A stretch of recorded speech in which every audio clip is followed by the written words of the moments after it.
Songwriting to me is that you're trying to create the song that you want to hear, basically. Trying to come up with your ultimate melody or feel for whatever tune it might be. And this seems to be just a collection of all your musical influence, growing up. The collection of great songs that you draw upon and have inspired you over the years. I always talk about how the reason the Beatles were such great songwriters was because they learned just so many songs when they were playing 8 to 10 hours a night in Hamburg back in '60 and '61 when they got their start.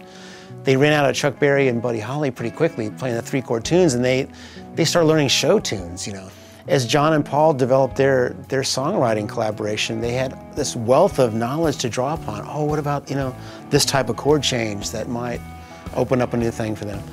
So it is really that, all those things that you've taken in over the years, and especially if you've taken the time to learn it.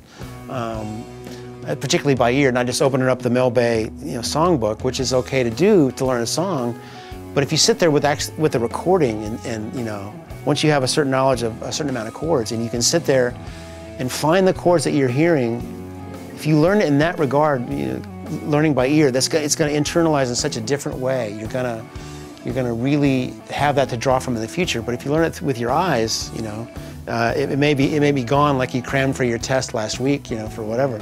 So by learning by ear, that's going to really solidify all this musical knowledge that you can draw from in the future. And that's kind of where, I think a lot of the ideas come from. Now, anytime I'm playing the guitar, I make sure I have some kind of recording device nearby. Because if the muse visits and I might play some kind of line, as we were getting sound up earlier today, I played some.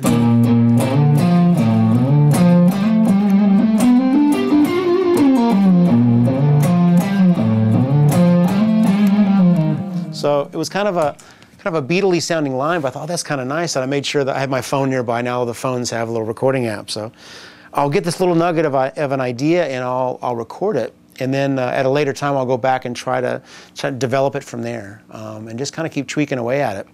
But it's always that quest of reaching for that ultimate sound you've got in your head, the ultimate song you have in your head.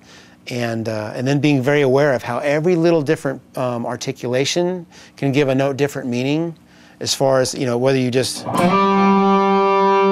give it some vibrato or a slightly different harmonic with the pick,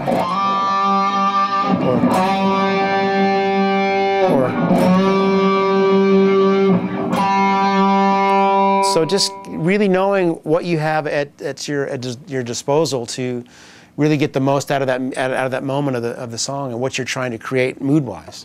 Well, certainly it's a little redundant to say that the Beatles have been the soundtrack of our life. That's been put out there so many times, but it's just so darn true. I was born in '63 and I had 3 older brothers, so as the Beatles were hitting America, I was hearing this music since I was in the crib, basically. The things that you connect with in your youth really tend to be the strongest connections you ever have. The Beatles' music had such a joy to it that I think it just transcended so many things. And still to this day, I can listen to the music and just have it be what it is and not be analyzing it. So much of music these days, especially as a musician, and the more your ears grow, it can almost be detrimental in some way, because then you're always kind of picking things apart and listening, oh, that was out of tune, or whatever it might be, or like, wow, how'd they get that? But I can still listen to that music, and it's kind of like it's cathartic, and it's very, it's very comforting in a lot of ways, because because it connected so young, I think, with everybody that they grew up in that era. But it still does connect with youth these days too. I think they always go back, and the stuff that happened in the '60s and '70s still seems to have a lot of weight and a lot of importance.